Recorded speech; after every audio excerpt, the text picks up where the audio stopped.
비방산 그 현장을 가다 기획보도 이어갑니다. 얼마 전 경남의 방산업체들이 개발한 무기가 폴란드에 대거 수출되면서 국내 중소방산업체들의 기대감이 컸습니다.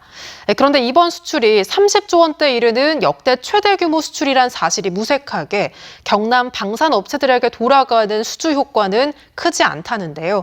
그 이유는 뭔지, 대안은 없을지 정영민 기자가 짚어봤습니다. 폴란드가 30조 원을 들여 구매하기로 한 무기 규모는 K9 자주포 672대, K2 전차 980대, FA 50 48대입니다. 하나 디펜스가 개발한 자주포에는 3,000개의 부품이 들어가는데 협력업체 300여 곳이 납품에 참여하고 있습니다.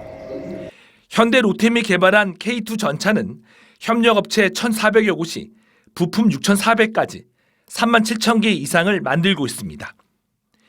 한국 항공우주산업의 경공격기 FA-50은 한 대를 제작하는 데 필요한 20만 개 이상의 부품을 협력업체 200여 곳이 공급하고 있습니다.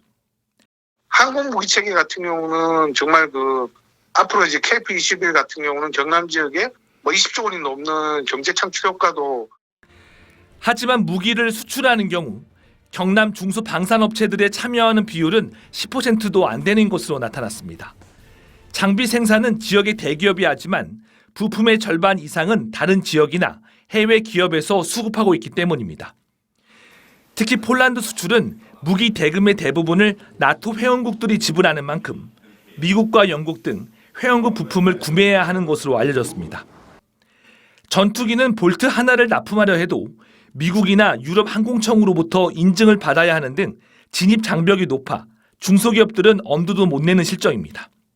승인을 받으려면 인증을 받아야 되니까 규모가 영세한 데는 받기가 어렵죠. 따라서 국내에서 완성품을 제작해 수출하거나 부품은 한국에서 조달하고 현지에선 조립만 하는 등 국내 기업에게 유리한 계약 체계가 필요합니다. 새로운 방산 장비를 개발하는 지역의 강소기업에는 자금과 인력 등의 혜택을 줘야 한다는 목소리도 나옵니다.